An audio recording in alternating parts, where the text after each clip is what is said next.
I've been thinking about this video for a bit, and it feels important to me to make, and it doesn't feel like I can actually even make it too long, because here's kind of my issue.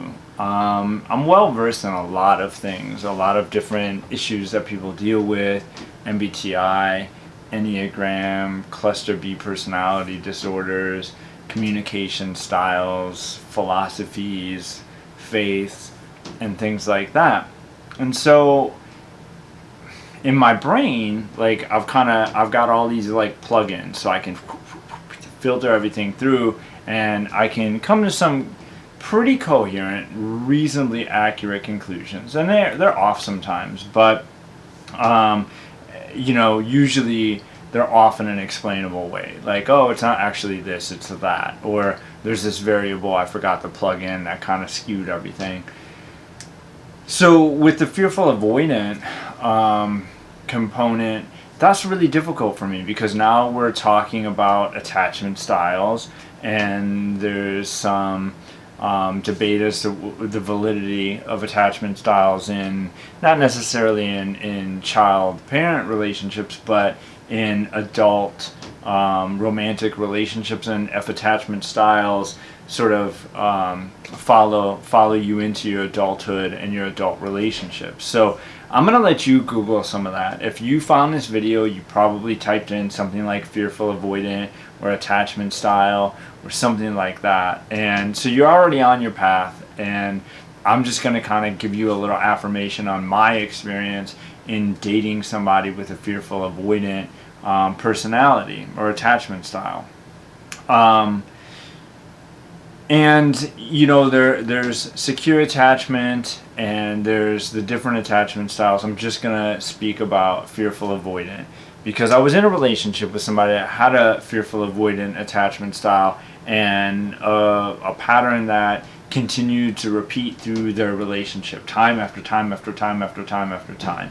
And with them, they would tend to get themselves, and so this is where it's hard for me. It's a little hard for me to separate what's the fearful avoidant component, they happen to be an INFP, MBTI type, what's the INFP component, and there were other factors, and it's sort of sometimes hard for me to separate them, and then also to figure out where they sort of share some common ground.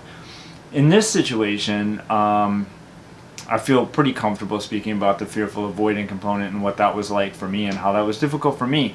Now, I went into this relationship knowing this. This person was, pretty upfront and warned me that they went through this cycle where at about 6, 7 months, 8 months, they would kind of pick up something, and they would, end up like it would end up becoming a fatal flaw that would, for them, tank the relationship, and it would always end shortly after.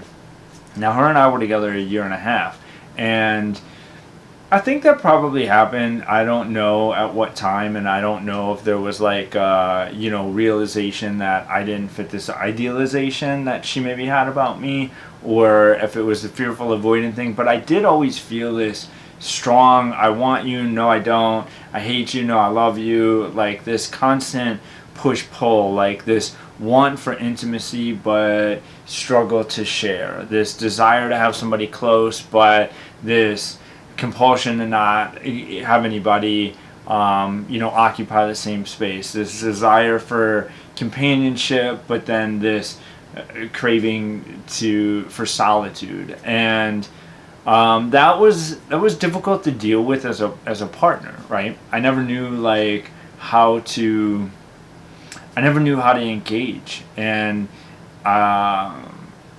there were definitely, and this thinking back, this isn't the first relationship I've had with somebody with a fearful avoidant attachment style. It's just the first deep relationship where I was living with the person and experiencing it more firsthand. So it was difficult because I was consistent, but depending on where they were in sort of their cycle of whether or not they wanted somebody close or they didn't, or